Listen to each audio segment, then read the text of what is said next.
think. It's shorter than you think. No think.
Longing is the music of our sphere.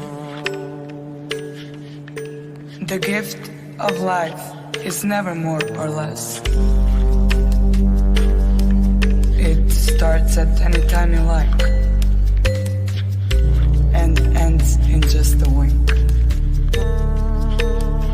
Pass me the lighter, baby.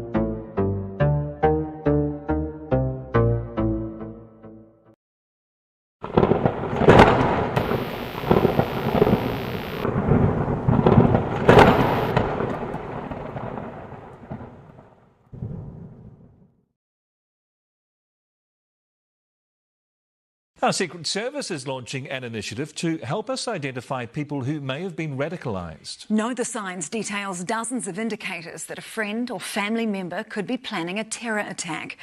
As Adam Hollingworth reports, the move comes as our spy chiefs identify a new and worrying type of terrorism. Time was when the intelligence services were never seen, never heard. But now they're loudly proclaiming your country needs you, to keep an eye on those you know and, if necessary, dob them in. Recognising a potential warning sign and then alerting NZSAS or police could be the vital piece in the puzzle that ultimately saves lives. To that end, they're publishing a guide called Know the Signs to help us all identify potential terrorists in our midst. To pay attention and to be alert so that if they see or hear about something that seems off, that worries them and concerns them, they might have a look at this information to say, does this indicate to me that this person is on the road to actually committing an attack? The SIS has listed around 50 signs, from obvious ones, like writing on a weapon, as happened in Christchurch, to a person who is really developing an us versus them worldview. Authorities say they're usually closely monitoring 40 to 50 potential terrorists. These people used to be motivated by their white identity or by their faith.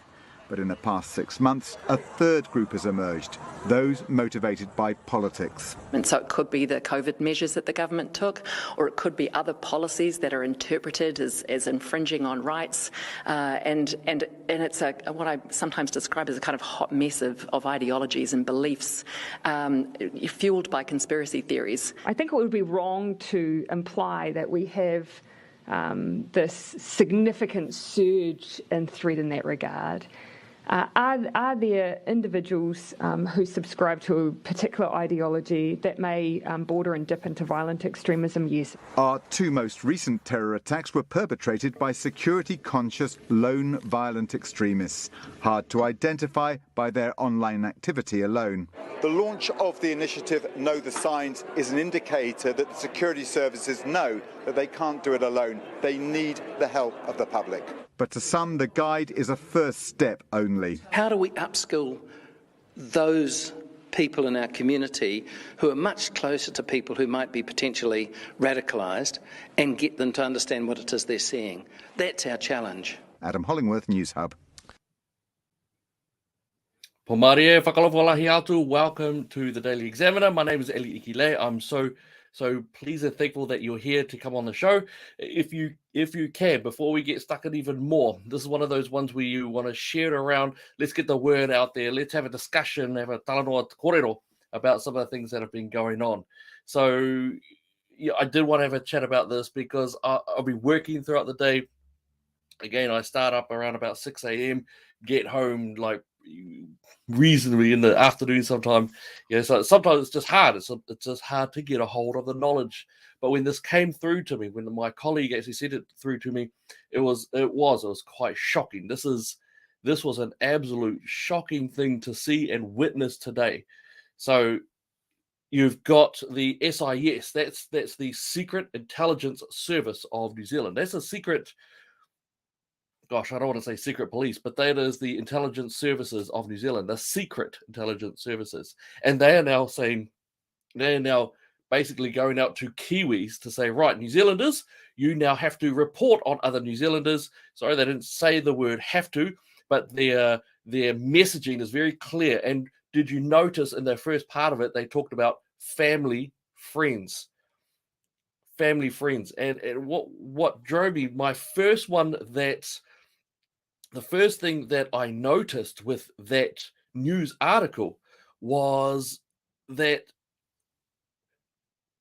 you should be able to report any sort of incitement to violence or some sort of violent act anyway.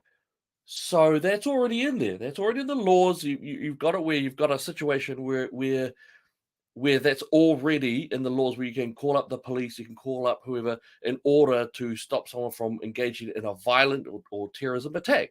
That's already in there. So why do you need this extra part? Why do we need the SIS engaging in it? Why do you need the government also lining with it? And of course, you may not have noticed that person right at the end. That person is Professor Paul Spoonley. He and I debated in the Wellington University a couple of years ago. And he's very strong about basically punishing you for any speech that is determined or deemed to be hate speech by any government who's in place at that time. He wants those hate speech laws. He wants to be able to attack you and be able to make you punished for things saying. And all right, let me go back to that first one. Family and friends. One, you've already got tools in place in order to let someone know that someone's about to plan or about to pull out a violent attack. They're about to engage in extremist violence. There's already those motions in place. You can already do that. So what is this about? The Special Intelligence Service has now got on there. And again, I'm not sure if you note this, but when the mainstream media journo was putting it out there, you may notice that he spoke white. He said white. He said white. He didn't actually talk about any other skin color. So, for example, Black Lives Matter, which has been shown to be a hijacked form of the black community and is now basically LGBTQI+, but does engage in hate crimes and things of those nature. Didn't talk about that. Spoke specifically about the white people. If you're white, then you are very much targeted for this extreme ideology. What about me? Because I am not white, and I do hold that you should love your country, you should love your family, you should engage. I believe, I am a Christian. I believe that you should follow your faith. Does that somehow make me also a target for these people as well? And this video was extraordinary because it started with the element about family and friends, and then it went into, and it showed you the Secret Intelligence Service boss up there speaking. It was an absolute extraordinary thing that you're talking about, things that we saw in 1930s Germany. We saw it in the 1940s and such, Stalinism. You know, when you had neighbors snitching on neighbors and snitching on family, and those people were just taken away. And why? Because they were terrorists of the state. They were going to engage in violence against the state. A lot of the reasons that were given in those times that we saw in terms of communism and the fascism, when we saw those people being taken away, a lot of them were about the fact that they were, or the fact that they came against the policies at the time, which were about, oh, these are enemies of the state. They are going to engage in violent attacks upon us, so we've got to jump in there fast. I struggled in the afternoon when I saw this because, and I'll be honest, let me be transparent, I felt a little bit guilty as well, because 2020, 19, 18, I was very strongly pushing my campaign slogan was, this year we win back what we lost or we lose the rest. And I kept on saying that. I said, this is the worst government since 1852 Constitution Act days. This is the worst of the worst. We've never had as brutal or undemocratic and anti-democratic government as what we have right now. And it feels like I just wasn't loud enough. It feels like I just wasn't able to get that message out there enough. And I'm, I can't really apologize. I did the best that I could do, but it feels like it was just too little too late, maybe. And in the desperation to get out there, and of course we saw in 2020 when Labour cleaned up, and everything that myself and my team were saying at the time, it's coming to pass. Most of it has. I don't know if I can say that I genuinely thought that we would lose our democracy. But I have to say, at this point in time, I have never been as alarmed about the government overstepping, about the ideas of secret police and snitching between family and neighbors and Kiwi against Kiwi than I feel right now. And at the same time, this comes in the wake of the Fire and Fury taxpayer-funded documentary. And of course, yesterday we had I believe last night or the night before, we had another taxpayer-funded documentary. Again, pushing these elements about, these people are radicalizing. They are the extremists that we've got to look out for. So who are these extremists that the Secret Intelligence Service and the government, New Zealand government, Labour Party, who are these extremists that they're talking about? And I think that could be also something to look at. Oh, okay, well, all right, so who are these people? And I think that's important to have a look at, because obviously we want to make sure that these aren't extremists. So who are these extremists? Let's have a look.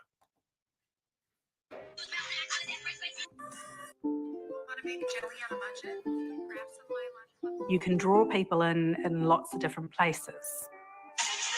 And each of the platforms are used in different ways. Hello, friends. As you can see, I'm working on my would-be bag. What is known internationally as the kind of trad wife set of viewpoints, which is white, Christian, a lot of pseudo-Celtic, pseudo-Nordic ideologies behind it.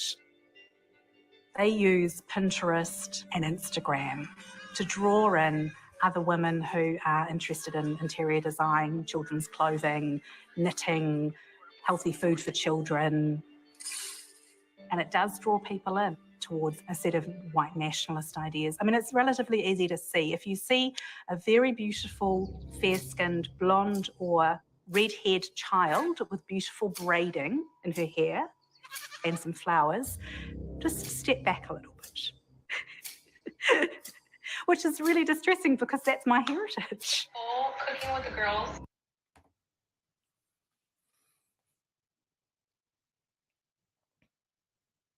That's the taxpayer-funded documentary, or what they call the documentary, that was there, and that was about who is radicalizing. That excerpt there was sent in by Diwa Deboer. He is, of course, the man who had the police slam down his doors, I believe about a dozen of them, fully armed, came into his home while he was sitting at dinner. The children were really scared. You know, the police absolutely frightened them, and for nothing more than checking that he did not have a .22 or a small little ball rifle, which he never hid, that he consistently, what that he had said to the gun submissions that he had. He is that one, and so what they're talking about there is those who radicalize are white, love family, good food, kids, children, and love New Zealand. They're nationalists. What's going on? What's going on? Because if that is what it takes to be referred to as a radical extremist, that is so incredibly dangerous that it's absolutely insane. I have to say it. That is an insane judgment upon New Zealanders. And if you notice, the head of the Disinformation Project actually uses the wording trad white. I'm not sure if you notice that. She says trad white. Trad white. It's a very leftist term in itself. It means if you're a traditional Caucasian person. And I can't stand that. Why are whites the only ones who are trad? I love being Pacifica Māori and English. I'm traditional. I love my family. I love New Zealand. Both my grandfathers fought for this nation in World War II. They fought against Hitler so that we could have our today in order to speak freely and be free. What they did not fight for was to be sitting there and told that they are radical because they decided to stand up for their nation, their freedom, their country, their family. I cannot stand what they are doing to our people. They are dividing New Zealanders up. And now they are telling us that, hey, you over there, you Kiwi, you look out for that Kiwi. That Kiwi's dodgy. And how do we find out our criteria in order to know who's dodgy? Just go to the single source of truth. And how is that a conspiracy theory when we're using their words, when we're using their sentences and their quotes, and we're using their taxpayer-funded documentary? The only thing that's not theirs is the funding that they get, because we fund them. I cannot believe that as New Zealanders, we now have a system that seeks to say that the radicals, the extremists, are those who are Caucasian, those who are traditional, those who love family, those who love children, those who love the very nature of freedom itself, to engage in speech, engage in free speech, the discourse, that in order to fix the problems of New Zealand, we must be able to have speech and discussion. I need to be able to say that that's racist. That if you say that one person, one vote is not it, and if you're saying no, democracy is more nuanced, or if you're saying there's a new form of democracy coming, we need to be able to have free speech that we can go out there and a palangi, a white person, needs to be able to say that's wrong and that's racist without themselves being called racist.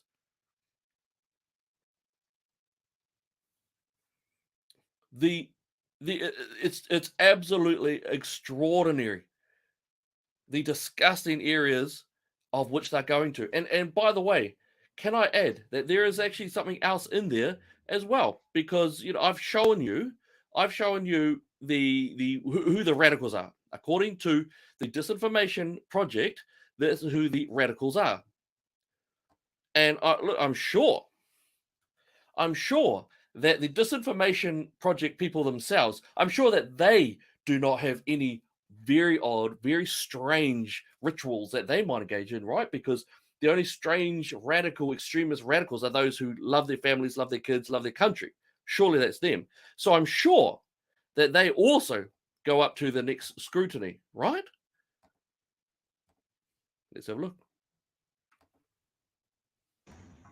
I have a process. It sounds really silly. But as a historian, on a normal day, I might be going into the archives to do archival research. And when you go into the archives, lots of people don't know this, but you're supposed to have clean hands because you're touching, archival things. And so you go and wash your hands. So it's quite ritualistic. I've washed my hands and I take a big deep breath and I acknowledge that some of the things I'm going to be reading might be upsetting to me.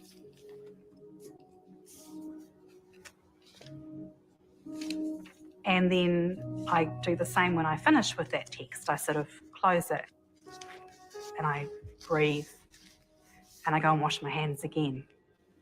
And I find that really helps me keep a sense of separation. And so I actually do the same thing when I do my work at the computer. But yeah, I mean, it is hard to talk about with my husband and my children. It's not that you're lonely, but you're very alone, profoundly alone. I have a Sri Lankan counselor who's generally helping me with stuff. And Kate has her own counselor. So we cope, but you can't. You just, for a variety of reasons, I mean, nobody would understand in the first place. I have 2 showers a day because you try to wash away the sins of your work, knowing full well that you do it for the right reasons, but the vulgarity, the venom, the viciousness is constant, and it's white hot. In that evening shower, which is a hot shower, it's a long one. My Instagram is full of dogs and cats. It's because the algorithm has got used to my late night scrolling and joy scrolling.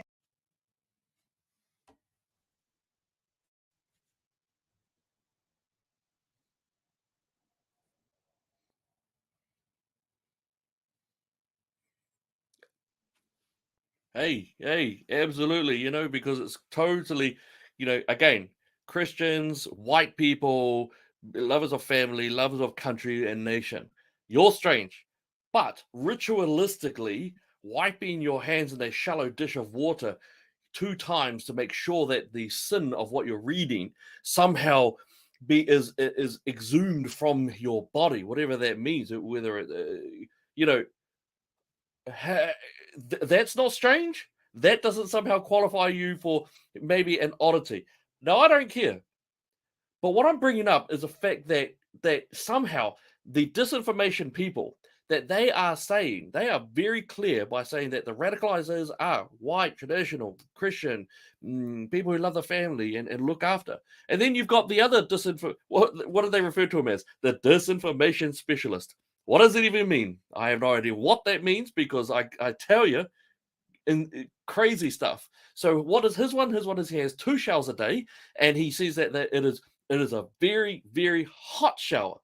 Now that gets a little bit more insidious in that sense.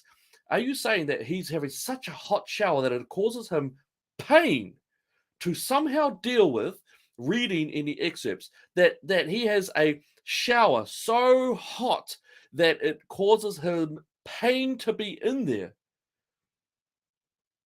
There's just something really dark about that. Absolutely dark about that. How do you equate that? Again, I don't care. None of us should care. But it becomes important because the frame of their referencing white Christian people who love their family and country, they are framing the narrative that these are the radicals, these are the extremists. And so we need to have a look at these other areas. I mean, the boss of disinformation, she was saying that she even has trouble talking to her children and her husband about it, about that little water ritual that she does. I don't care. But make no doubt that in a sense is an oddity that we should look. And that ritualistic behavior, very, very hot shower multiple times a day, or that weird what water situation twice reading things, that is an oddity that is in their lives, and yet us loving God, loving family, loving children, loving God and nation and country, that's the weird stuff. It's just insane. It really is. It's absolutely shocking. And these people are collecting taxpayer money, right? And some of it's indirect because they get paid by, I believe they get paid by the university, and the university itself is also getting paid for the taxpayer money. How does this go on? How have we allowed this to occur?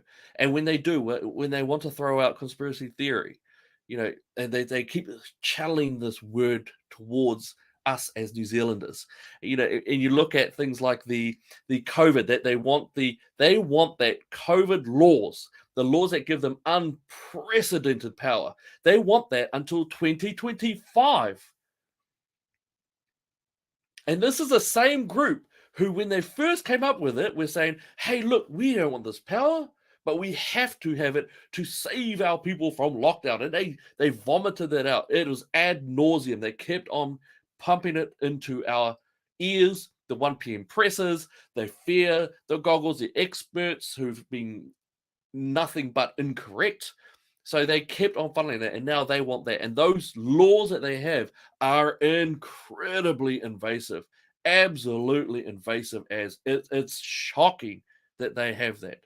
All right, you've got that. You've also got you've got the hate laws that Kitty Allen will put through before the next election.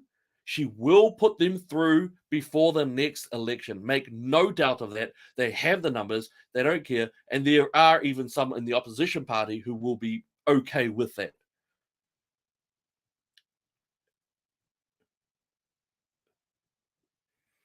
It feels like we're heading towards dystopia. I hate saying that.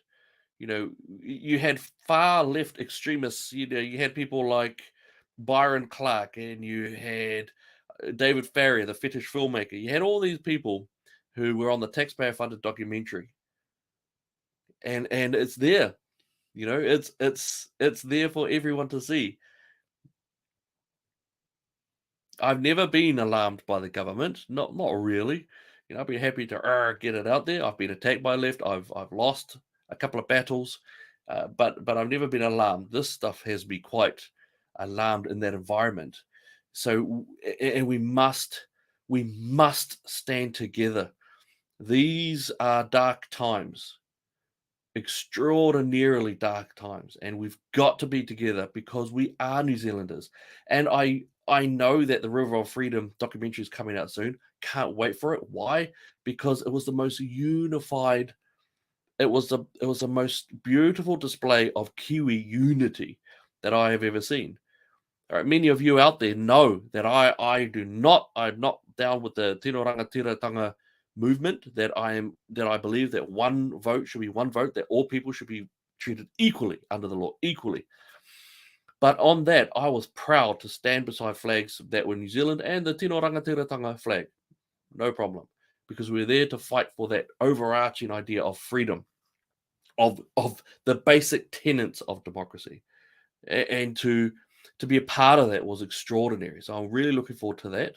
There is also something coming out that I'm not allowed to say yet, but that's also going to be quite powerful, very powerful, and it'll be winding its way through very soon. But we've got to stay united. We've got to stay strong. We've got to be together.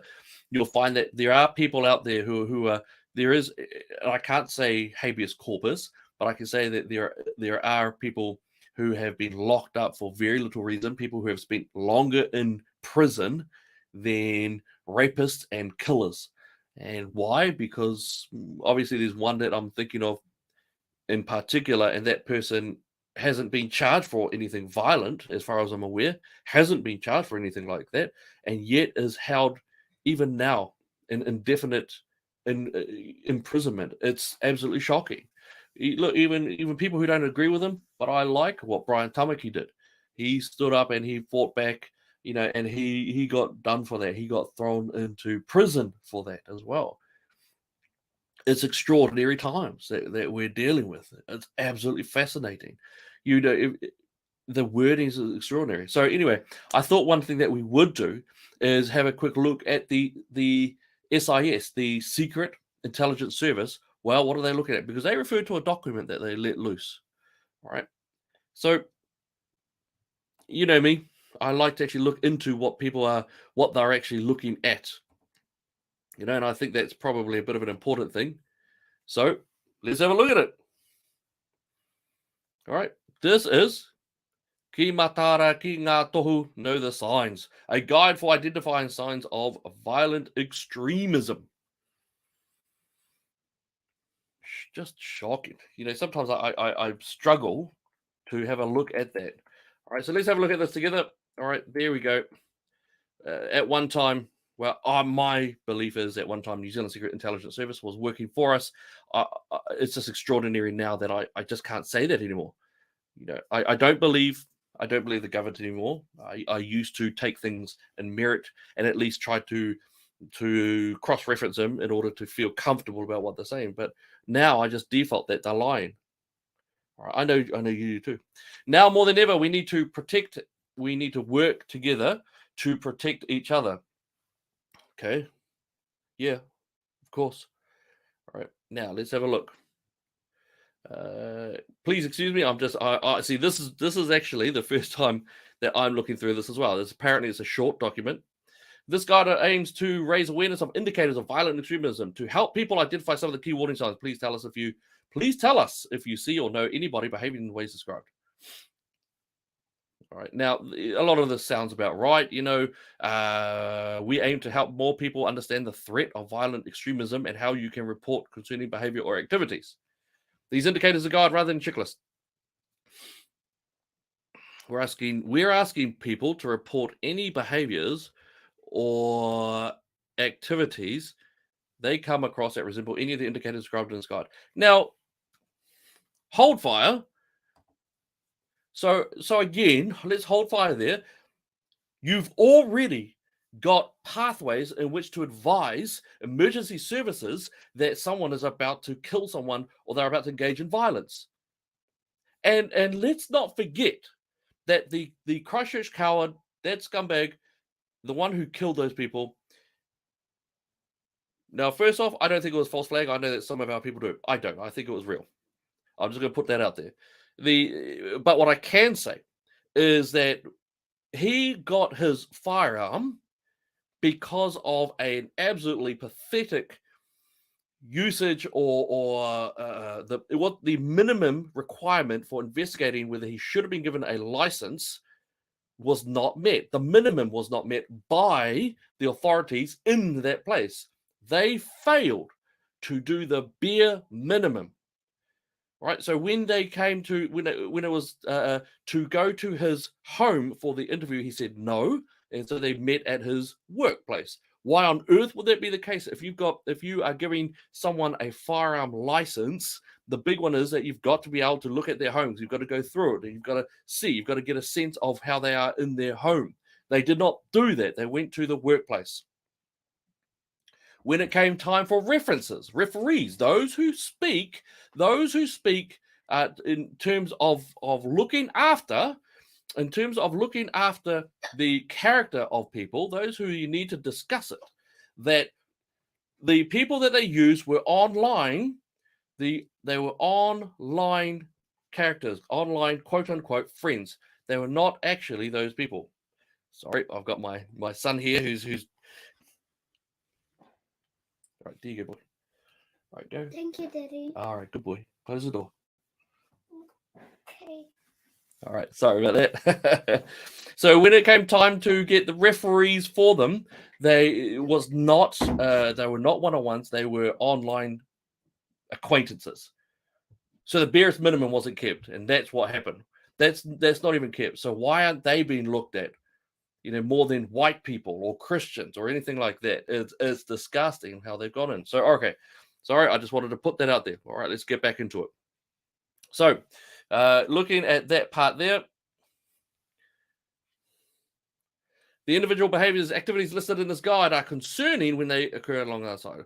These behaviours made on their okay, blah blah blah. Maybe. Just snitch on your neighbours. Okay, right, got it. Scale of extremism, blah blah blah. I apologise. I'm going blah blah blah because I'm looking at a lot of verbiage. I'm looking at a lot of words that, as far as I'm concerned, don't really care about much.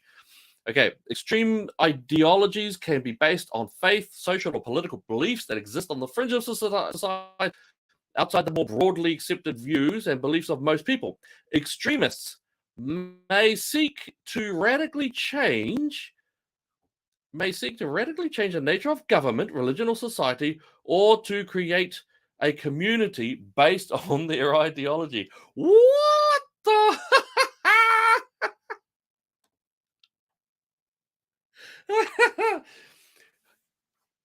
You mean like communism? You mean like socialism? Hey? All right, sorry. That is crack up. So if you're seeking to change, what about progressivism and Marxism? What about bringing those in? Hey, what about the Greens? And to be fair, now most of the Labours, they are proud socialists. Jacinda Ardern, twice the Union, the Socialists, International Socialist, the Youth International Socialist, twice a president of them. What?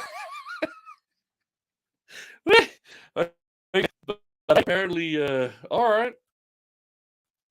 Okay. All right, dude.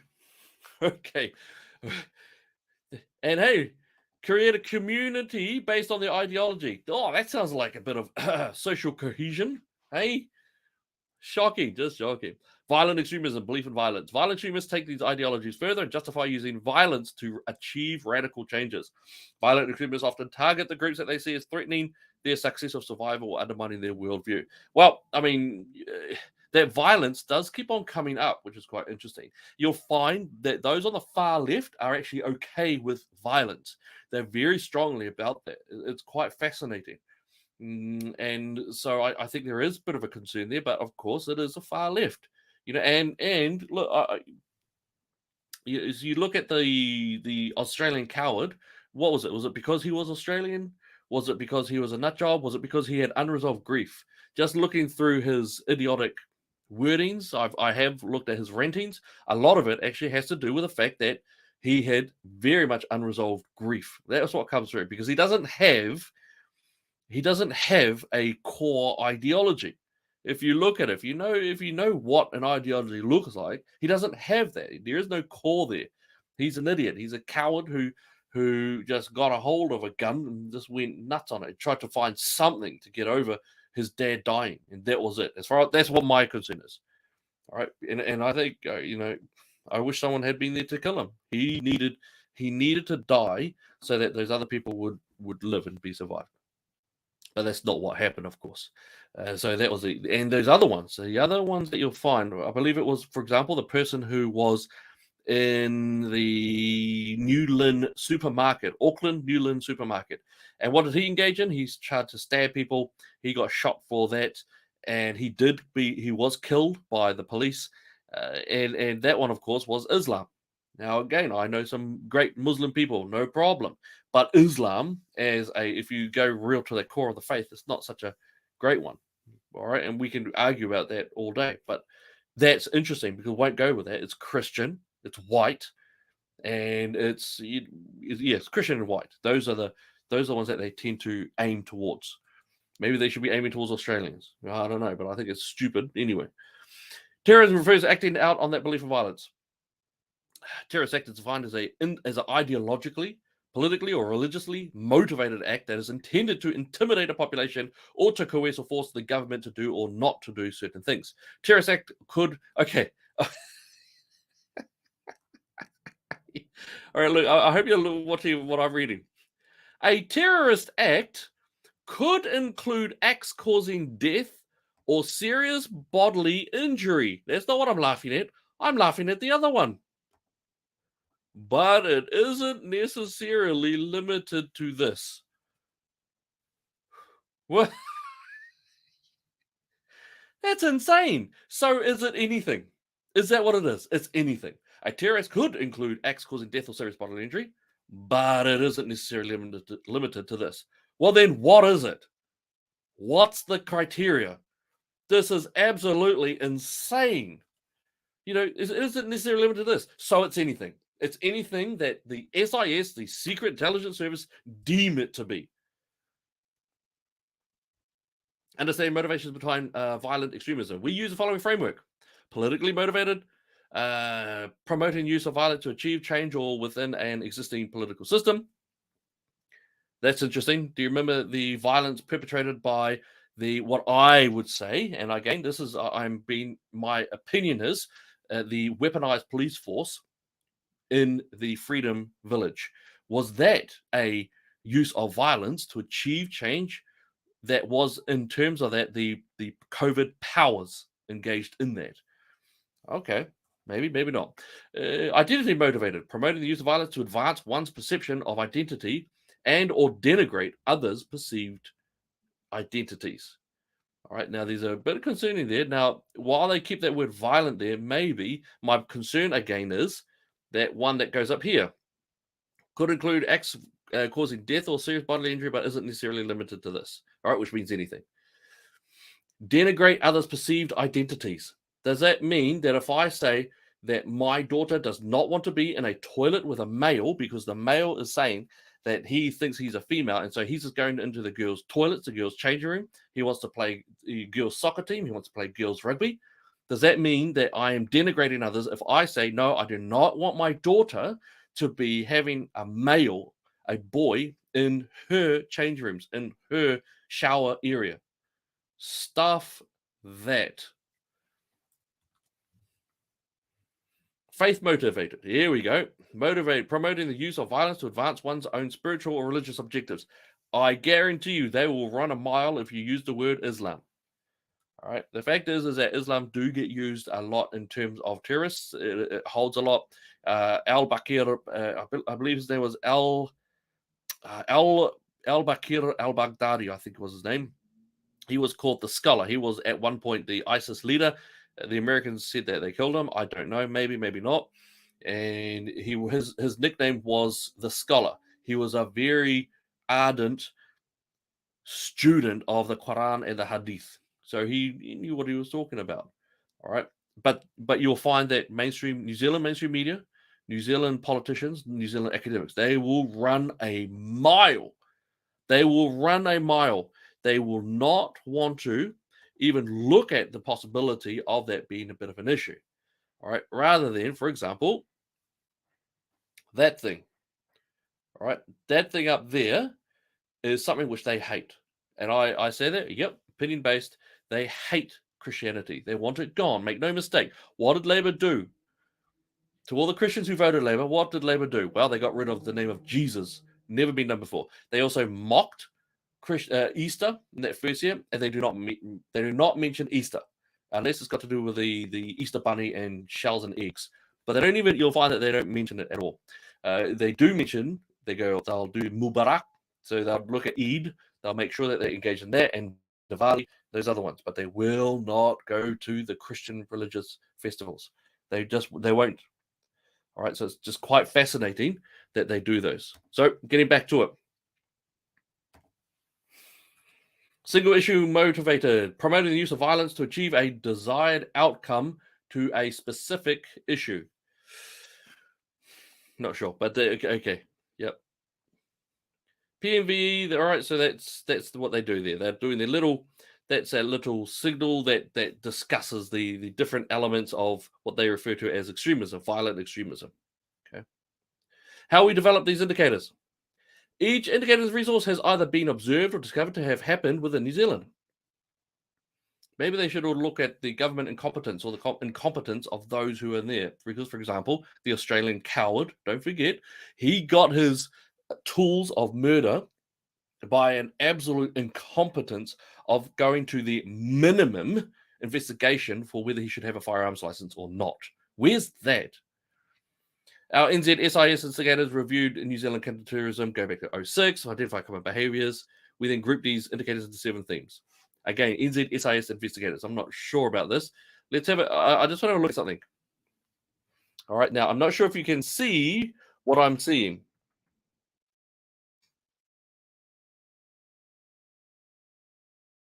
Oh, you can. Okay, very good. Oh, hello. Interesting. Now, again, I'm finding that the LGBTQIAP plus community, or the activists especially, all right, that these activists here they are engaging in more and more anti-family rhetoric, very about violence. They've got no problem with it. That's been shown in in America. It's been shown in Australia. They will spit in the face of people they don't like.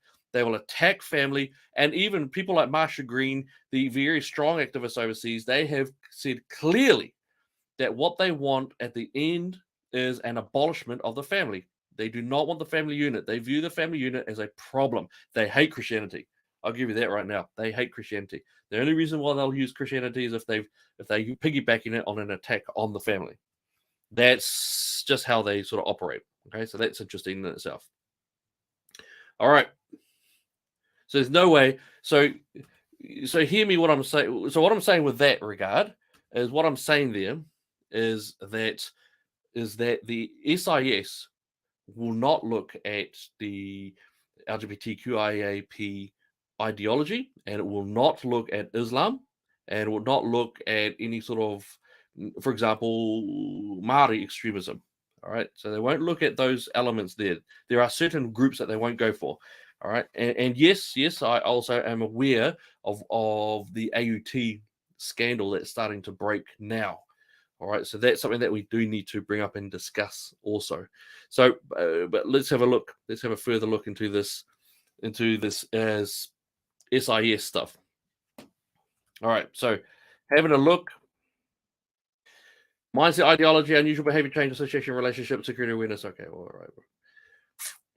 So it looks like we're 3/4 of the way through. Accesses violent extremist content, consumes violent extremist videos, media, musical messaging. Geez, well, okay, don't look at your teenagers then. But yeah, I'm not sure about that one. That was a bit hard. I mean, video games, music. If you watch V, or if you watch Candace Owens' Black Lives Matter expose, or if you watch What is a Woman, is that regarded as extremist? It comes on the Daily Wire. Is that regarded as extremist? Because here, messaging is conveniently put in there. All right, supports the use of violence to further their cause. Considers violence a valid way to further their cause and advance their ideological aims. This may include justifying terrorist attacks or other acts of terrorism. Now, this is interesting. If I support Israel defending herself, is that justifying terrorist attacks? If those people are from Palestine and they, for example, when they tunneled under, grabbed some of the Israeli kids, took them back, and then chopped their heads off, which happened, and then of course the Israelis responded and they went in there and they shot up a couple of places. They didn't kill any kids, nothing like that. They killed some of the Palestinian, or the Gaza, I believe, was where they were. And that became quite violent retribution. Is that terrorist? If I say that, yep, no, that she has a right to defend herself. Praise act of terrorism and people responsible for violent extremist attack. Now, I also think that the SIS have probably done a decent job in there because, yes, that is fair. You'll find that sometimes in terrorist attacks around the place, you get horrible people saying, "Oh, that's good, that's good." Disgusting, very, very disgusting. But identifies. Let's go to the left-hand side. Identifies with a violent extremist cause, possesses or displays imagery and symbols from known terrorist or violent extremist groups or movements. They may display this imagery online or real world. Now, I hope that they're going to put it. I mean, I would regard, imagery of the most brutal, violent ideology to be obviously the communist flag. Any communist flag from the USSR or from the Chinese or the China flag. I mean, I would regard that now. But at the same time, I don't mind if you're going to fly that flag.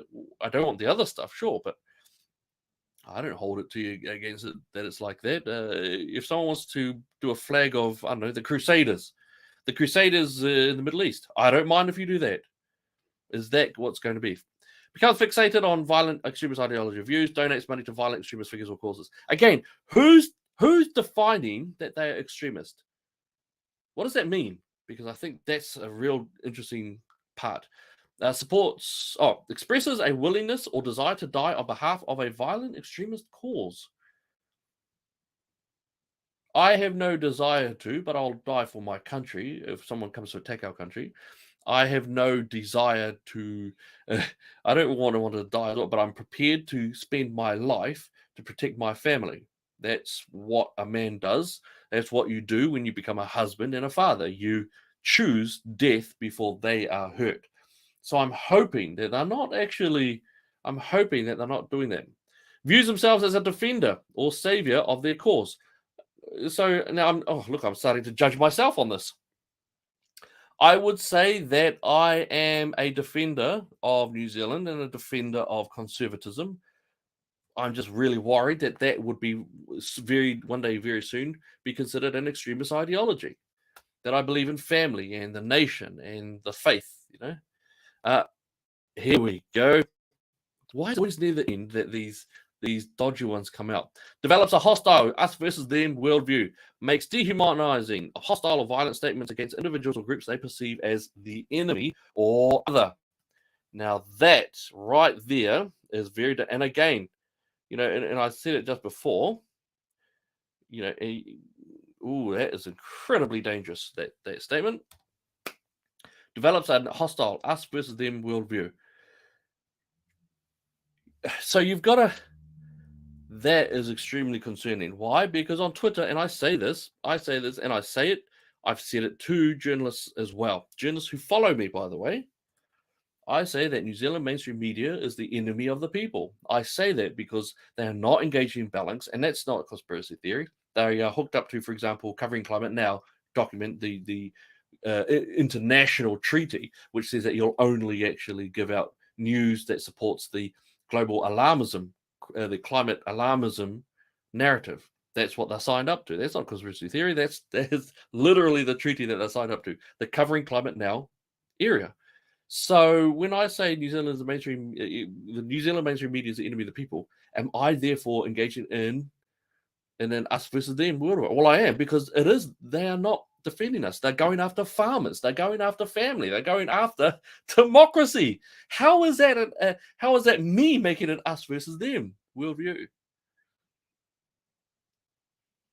It's absolutely crazy, Juice. What are you talking about? All right, let's have a look. Association and relationships. Behaviors indicate, seeks out, engages with violence. So this is about meeting together. This is actually something which was very big during... North Korea most assuredly. Pol Pot, I'm not sure of, but definitely during Stalinist times, and of course, obviously, the 1930s German time, right? So if you gathered together with what the state said that you were a terrorist or you were extreme, then of course you'd be aimed at, you'd be recorded and be gone. We did see that, of course, as well. The police were taking photos of people and they were taken without their permission, and they were just taking pictures of everyone that they could take. And remember that the police were found to have acted unlawfully when they were doing that. They were found to have acted unlawfully. And that's what's quite scary as well. Again, that police were pushing themselves. Don't forget also that the government acted unlawfully at certain times during the COVID. What did they do? Well, they just changed the law. Research and planning. Examine possible targets. Emblematic. All right. These might be official buildings, places of worship, and places where crowds gather. Conducts a reconnaissance. Carries out unusual surveillance, pays particular attention to security procedures. All right. That one worries me greatly. So if we had the people of New Zealand stand up and decide that they want to take their discussion to Parliament again because no one decided to meet with New Zealanders, no politician. Don't bring up David Seymour. David Seymour did not until his polls went down. When his polls went down, suddenly you saw him just out to the side having a chat. No parliamentarian. Even my favorite, even the man I have a huge amount of respect for, Simon O'Connor, great guy. He did not go out and speak like that, right? And don't forget, I've got a lot of respect for that guy.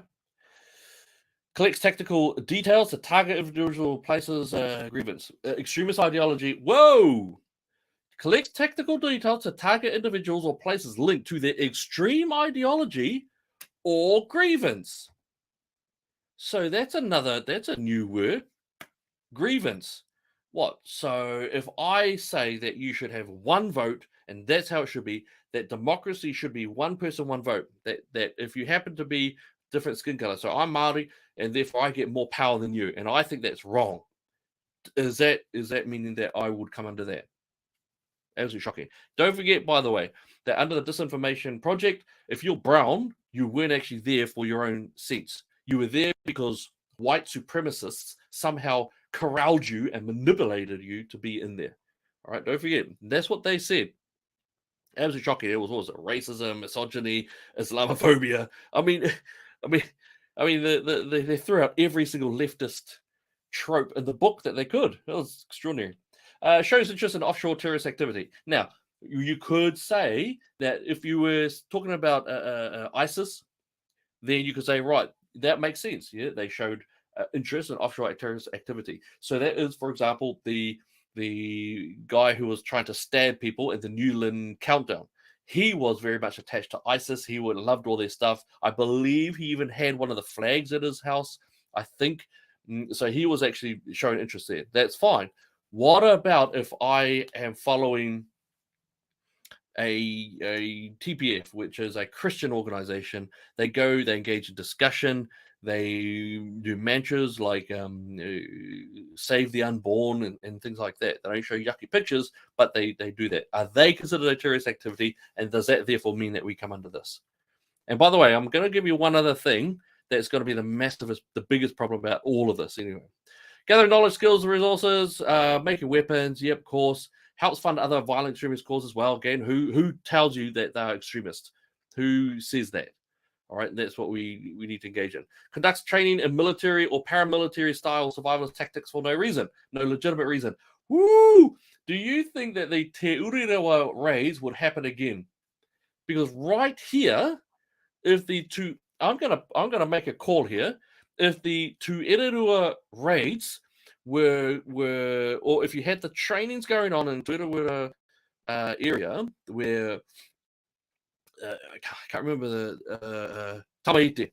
So Tamaiti was there, and his group were there. Vanessa Marshall, whoever those guys there, they were engaging in firearm activity, and they were marching around doing that.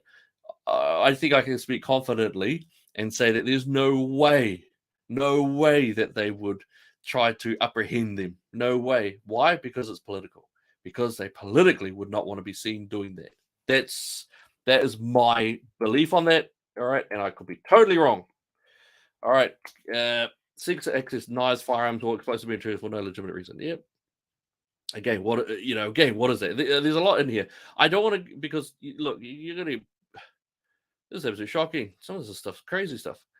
Declares intent to conduct a terrorist or violent extremist act. Yeah. Now, okay, violent, fair. Don't commit violence. Don't cause violence. Don't commit violence. We've always said that. Those of us who believe in standing up for New Zealand rights, the Bill of Rights, who believe in equality and democracy and freedom, we've always said, no, you should not be just going into violence. It's not. You should not do that. It doesn't help anything. All right. Security awareness. Displays a security awareness or concern. Uses fake names, aliases, pseudonyms. Geez, everyone I know does that. That's left and right, by the way. Those are people on the left and people on the right. Both, they all do. Oh my gosh, wow. Okay. Sorry, I have to show you this. Again, this is the Secret Intelligence Service people. This is I suppose you could say Secret Police of New Zealand. Conceals their online activities by using VPNs. So if you use a VPN, you are part of these extremists. Is that what it's saying? Well, it is. They've written it down. Conceals their online activity by using VPNs. Politicians use VPNs. Everyone who's got any sense in their head and can afford it should be using a VPN. A VPN is absolutely, it should be a basis of just protecting you. It's just natural security. Why on earth are they trying to say that that VPNs are going to be bad? That is utterly shocking. That's extraordinary. I mean, what the? Oh, that's insane. Develops a cover story to hide their intentions. Okay, right. Unusual changes of behavior. Abandons employment without notice. Withdraws or abandons close relationships. Appears withdrawn or prone to sudden outbursts. Now, some of these aren't too bad, but then there could be a list of everything. They could actually show, and I'm going to give you a sad one. They could also show suicidality, heavy suicidality. But it's definitely something to be aware of. If anyone does this that you love, then you do need to seek someone who maybe have a chat with them, something like that. And I'm not even talking about extremism. I'm not talking about that. I'm talking about if someone does these things would worry me. Anyone who does this, they would worry me. Okay, that's someone in pain, could be, but definitely someone who's given up somewhere along the line. So you want to, that is something you'd be aware of, but not for extremism or stuff. Or maybe it is. I mean, I'm thankful I've never really dealt with those areas. As you know, 20 years working with at-risk and high-risk youth, a lot of violence aspects, but not like this. But I do know that if someone's outside of their normal baseline of behavior, often you need to check that because they could be going for a real horrible time, or they could actually have heavy suicidality. All right. Who can help us? The role of our communities. Oh, and whānau. Again, I love whānau. I love that word, but not what they've done to it. Their horrific pushing, force feeding down communities' throats, their insidious, sneaky way of trying to put an Aotearoa through everything has ruined a lot of that. Now, I still use those words, but I use them way before the academics, politicians, all the race hustlers used it as a way to shut us up. The people closest to vulnerable individuals tend to be whānau, friends, and community members. These are the people who are most likely to identify concerning behaviors. Oh, they're so scary. I'm thinking about, I'm thinking about Jews when they were corralled into it. Say, hey, look, we want to help. Just help us help them.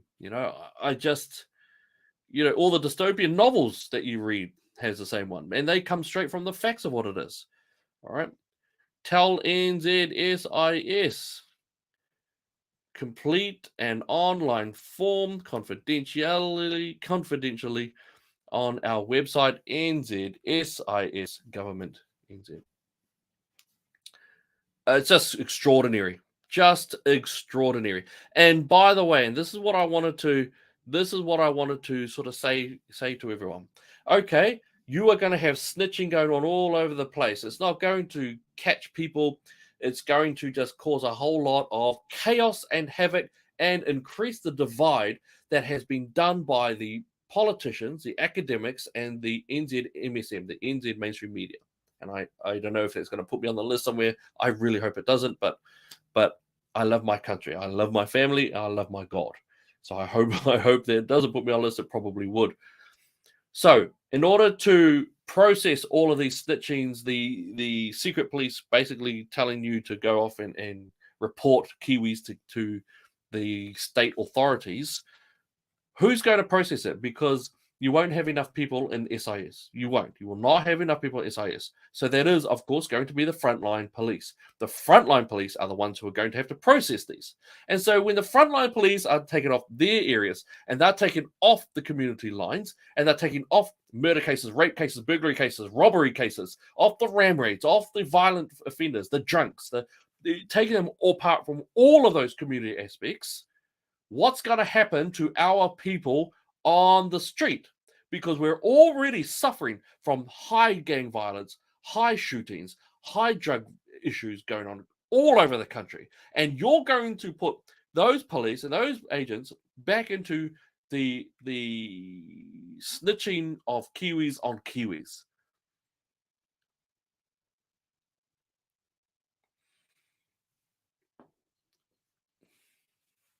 This is not the New Zealand that we grew up in. It wasn't like this. Rugby was an amateur sport, and we didn't care what skin color you were. We flew the flag of New Zealand, and it wasn't a big problem. Whether you were Māori or Samoan or Chinese or Malaysian, it didn't matter. You did what you did, and we either liked you or didn't like you based on how you behaved. This new New Zealand that we have is not a nice place. You know, the lights turn on at the daytime. Taxpayer money is being used to put this weird umbrella over us.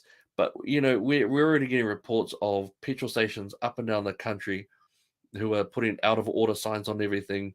You've got AUT that's come out with the newsletter saying that whites, yellows, reds, you know, that they'll be their jobs in the gun. But if you're a brown, then you'll be okay. So if you're Māori or Pacifica, your jobs are safe. But if you're any other skin color, then you might actually lose your job. And where have they put those? They put them into they've left those jobs in terms of the big one, business, the big roles, big topics.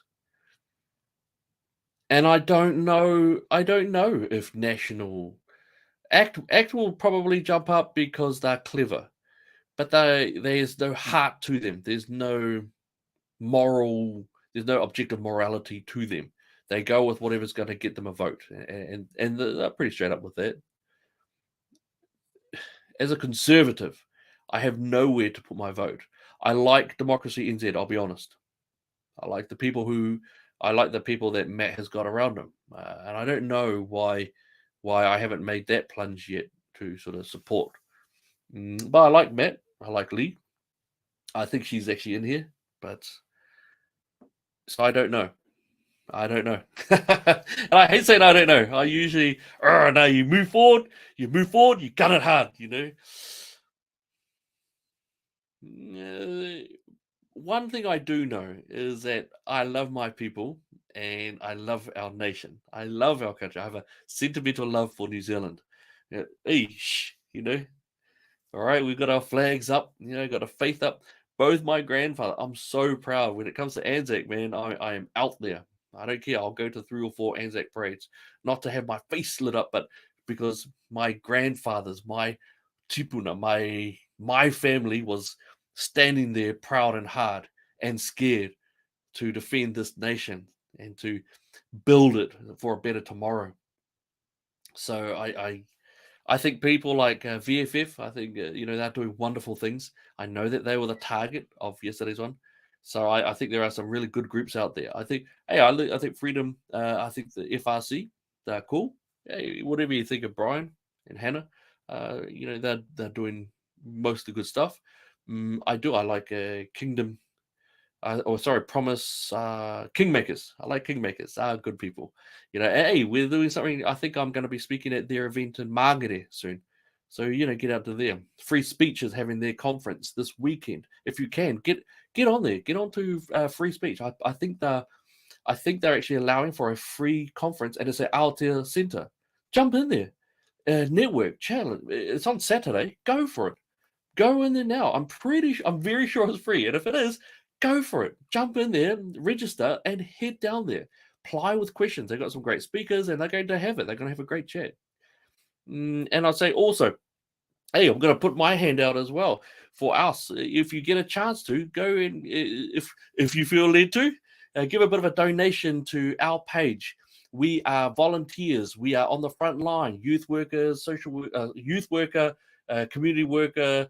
We've got farmers. We've got anything you can think of that's in the community. We there, you know, and we'll be straight up. You know, even if we stuff it and get things wrong, we'll be there. But no, I just want to say thank you so much for tuning in, for listening. And I want you just to have a great time in your life. Be strong. Be united.